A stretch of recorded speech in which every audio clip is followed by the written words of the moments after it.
Olá, irmão, olá, irmã. Aqui, professor Moisés. Na aula passada, nós vimos como houve a tentativa por parte de Isaías e de Amós e de outros profetas que não podemos tratar aqui, como Oséias, de evitar a queda do Reino do Norte. Mas a teimosia do povo não permitiu. Em 722, o reino assírio veio e destruiu todo o Reino do Norte, deportou o povo para um lugar longínquo, lá para a Síria, e trouxe de lá uma outra população, que se tornaram, depois essas pessoas se tornaram os chamados samaritanos, assim conhecidos. Mas agora nós estamos em outro contexto. O que nós temos agora? Nós temos simplesmente o reino do sul, porque o do norte foi destruído.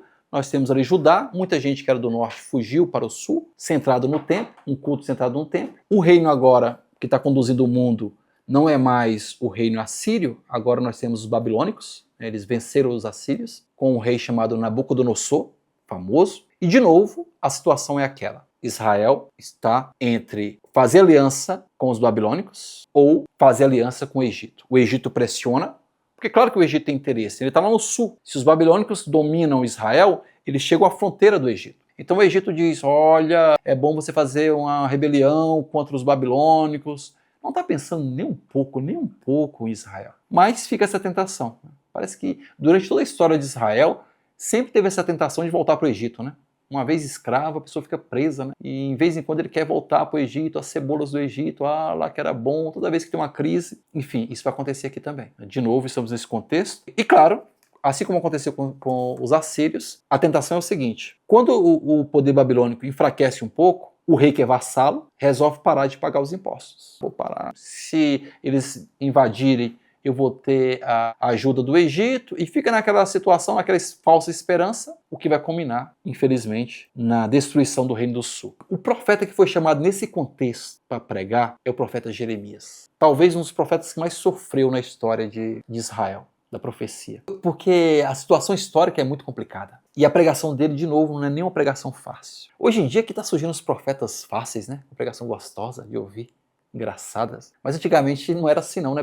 Basta ver Paulo também, no Novo Testamento, os apóstolos. O profeta geralmente sofria, né? Sofria. Por quê? Porque a pregação incomoda. Veja, a Babilônia, um grande reino, ameaça. Se você parar os impostos, eu vou contra você e te destruo. O Egito falando, eu te protejo. E muitos profetas falando, não, a gente tem do Senhor, a gente tem o templo. A gente tem o templo. Se por acaso Nabucodonosor vier, a gente vai ser defendido pelo templo. O Senhor deve mandar um anjo aí para nos salvar, alguma coisa. E nesse contexto aparece o profeta Jeremias. Veja como a mensagem de Jeremias é uma mensagem difícil. Porque ele vai dizer o seguinte: sim, o Senhor vai nos salvar. O Senhor já está nos salvando. Mas como? Faça aliança com a Babilônia. Faça aliança com a Babilônia, se rende. A gente não tem poder bélico para encarar os babilônicos. O Egito é falso. Vamos nos render. Depois a Babilônia vai passar. Esse reino vai desaparecer. E nós vamos continuar com o nosso templo, continuar com o Senhor, porque nós somos o povo de Deus. Mas não é uma pregação legal, não é uma pregação gostosa de fazer. O povo não quer ouvir isso. Como é que é? O Senhor vai nos salvar se eu fizer aliança política? Não. Eu quero um anjo, eu quero uma cura, uma coisa, sei lá, que abra os céus, que deixe enxofre. Isso é que o povo gosta e quer. E tem pregador para isso. Imagine, a gente viveu aqui no Brasil o tempo da Covid, da pandemia. Uma pregação que diz, sim, o Senhor está conosco, o Senhor vai nos ajudar, o Senhor há de abençoar esses cientistas para que eles descubram a vacina e vai trazer a cura para a gente. Essa pregação é legal? Ou é muito mais interessante aquela outra que fala, o Senhor está tendo uma visão do Senhor, curando todo mundo, um anjo do céu descendo com a espada na mão, tirando o Covid? Essa outra pregação é muito mais interessante. Só que uma é falsa, a outra é verdadeira. Eu posso ter um contexto, por exemplo, que alguém fala assim, olha, você está com câncer, faça quimioterapia, vamos confiar em Deus. Bom, e quando já num câncer terminal você fala, poxa, vamos receber a unção dos enfermos, se não for a cura pelo sacramento, que o Senhor me prepare para encontrar com Ele, ou aquela pregação que diz, estou vendo o Senhor te curando agora. Qual que é mais interessante? Claro que é do milagre, do show, só que esse pode ser falso. O profeta Jeremias estava num contexto como esse. Ou ele dizia, gente, só tem um jeito de nos salvar daqui, fazendo aliança com os babilônicos. Ou mentir. Ele opta por uma pregação segura, verdadeira, e sofre por isso.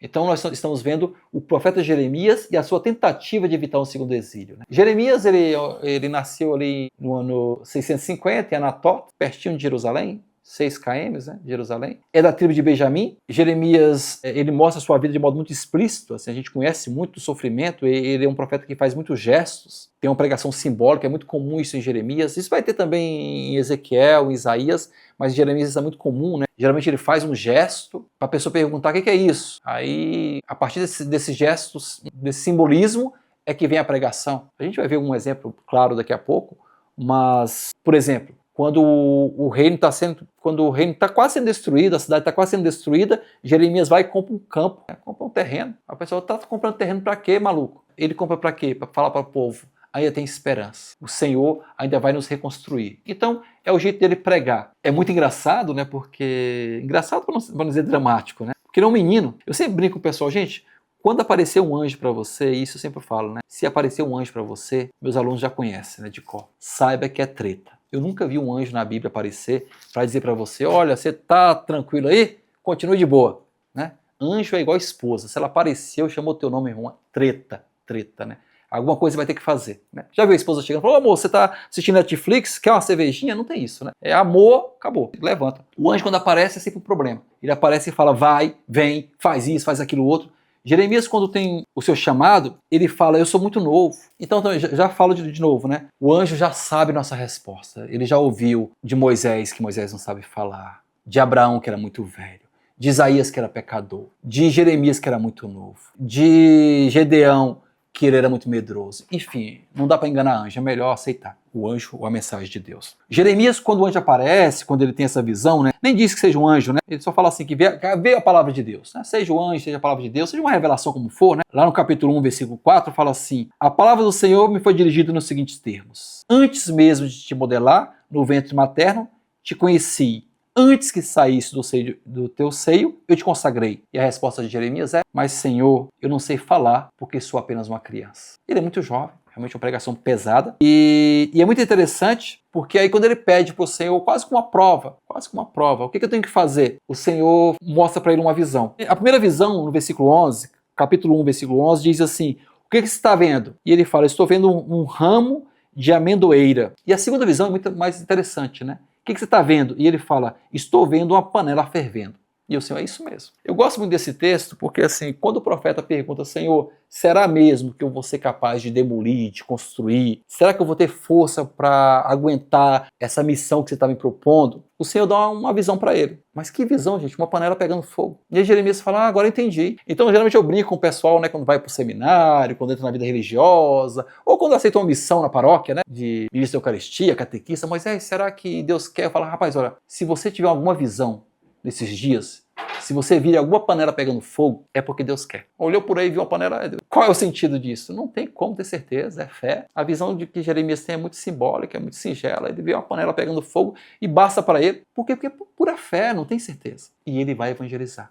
Ele vai edificar, vai plantar a si mesmo. Um capítulo que resume muito bem a pregação de Jeremias é o capítulo 28. No capítulo 28 aparecem dois profetas. Um falso profeta, que é o tal de Ananias, fanfarrão, e o profeta Jeremias. A situação é dramática, porque Jeremias, ele aparece com a canga no pescoço. Não sei se vocês conhecem, mas tem quando um boi ele é muito rebelde, assim, fica pulando cerca, o fazendeiro põe uma canga no pescoço dele, algo assim de madeira, para que ele não consiga pular a cerca. Então Jeremias aparece daquele jeito. O pessoal: olha o doido aí, o que esse doido tem? E ele fala: eu tô assim, né? Porque é assim que vai acontecer com a gente. Nabucodonosor vai colocar uma canga na gente, vai levar a gente preso, como um boi, se a gente não se converter, se a gente não mudar nosso jeito, se a gente parar com essa mania de ficar dizendo: ah, templo do Senhor, posso continuar com o meu pecado. E aí aparece esse profeta Ananias. A pregação de Ananias, gente, é muito bonita. Eu quando dou aula para os alunos, eu peço para eles imaginarem um estádio lotado de gente, né, cantando. E aí os dois profetas, né? Surge Jeremias com essa canga no pescoço, e aí surge o profeta Ananias. Veja que pregação linda. Capítulo 28, versículo 2. Olha a pregação de Ananias. Assim diz o Senhor: quebrei o jugo do rei da Babilônia. Ainda 2 anos e farei retornar a este lugar todos os objetos do templo do Senhor que Nabucodonosor, rei da Babilônia, carregou daqui e levou para a Babilônia. Gente, que pregação linda. E vou trazer também Jeconias, porque Jeconias tinha sido levado, o rei tinha sido levado também cativo. Não é bonito, né? Você ouvir uma pregação dessa, o Senhor vai trazer de volta tudo que foi levado. O Senhor, porque houve uma primeira deportação em 597, e aí a gente está nesse íntere, né? Entre 597 e 587, quando vai acontecer a segunda. E aí aparece esse fanfarrão, Ananias, dizendo que não, que o Senhor vai trazer de volta. E aí o povo deve ter aplaudido, quando eu imagino um estádio lotado, nossa, bonito demais de ouvir isso. E aí Jeremias até fala, olha, tá bom, tomara que isso aconteça. Mas assim, veja o versículo 7, né? Contudo, escuta essa palavra que direi, 28:7. Os profetas que existiram antes de mim e antes de ti profetizaram a muitas terras e a grandes reinos, a guerra, a desgraça e a peste. Você está anunciando sua coisa boa, tomara que aconteça. Mas ele insiste. E ele vai lá no versículo 10, e quebra aquela canga, aquele canzis, né, do pescoço de Jeremias. Olha que cena bonita de ver, de ser gravado, hein? O profeta quebrando aquilo. Assim que o Senhor está fazendo conosco, está quebrando. O profeta Jeremias fica tão abalado que ele vai embora. Eu acho que Jeremias, eu fico imaginando essa solidão de Jeremias, né? Porque o que o profeta Ananias faz é muito bonito de ouvir. Ele quebra essas amarras de Jeremias. E no versículo 11 ele diz assim, assim diz o Senhor, desta maneira eu quebrarei o jugo de Nabucodonosor, rei da Babilônia, dentro de 2 anos, de sobre o pescoço de todas as nações. O povo deve ter aplaudido demais, é bonito de ouvir isso aqui. E o profeta Jeremias foi-se embora, foi-se embora. Porque é bonito demais a pregação que diz, gente, eu estou vendo o Senhor trazendo coisas boas para você. Eu estou vendo o Senhor te ajudando a ganhar na Mega Sena. O Senhor está curando todas as suas doenças. Que pregação gostosa de ouvir. Que pregação gostosa de ouvir. Mas é verdade? É verdadeira? Jeremias fica tão abalado que ele vai embora. Eu acho que ele pensa assim, rapaz, talvez eu que seja pessimista, né? Talvez Ananias esteja certo, tomara que aconteça, né? Mas quando ele vai embora, versículo 12, né? O Senhor aparece para Jeremias de novo e fala, vai dizer a Ananias, assim diz o Senhor, você quebrou um canzis de madeira, eu vou colocar um de ferro. Porque é isso que vai acontecer com a Babilônia se você não se converter. E aí volta o profeta Jeremias e agora ele volta muito grande. Tomado pelo Espírito, depois que ele tem essa experiência de Deus, ele descobre que não estava errado. Esse Ananias é um mentiroso. E no versículo 15 ele fala assim, escuta Ananias, o Senhor não te enviou e tu levas este povo a confiar na mentira. Quantos profetas precisariam ouvir isso hoje? Profeta, o Senhor não te mandou e você está levando o povo a confiar em mentira. Essa teologia da prosperidade, de que se eu fizer o bem, tudo vai continuar bom para mim, é falso. É falso. Aquela leitura do Salmo que diz assim, o Senhor é meu pastor e não vai me faltar nada, é falso. Na verdade, a leitura deveria ser, o Senhor é meu pastor, e aí eu não sinto falta de nada. Continuo com as dívidas, né, com o cartão de crédito estourando, continuo com os problemas, com o meu carrinho velho, mas eu não sinto falta de nada, porque o Senhor é meu pastor.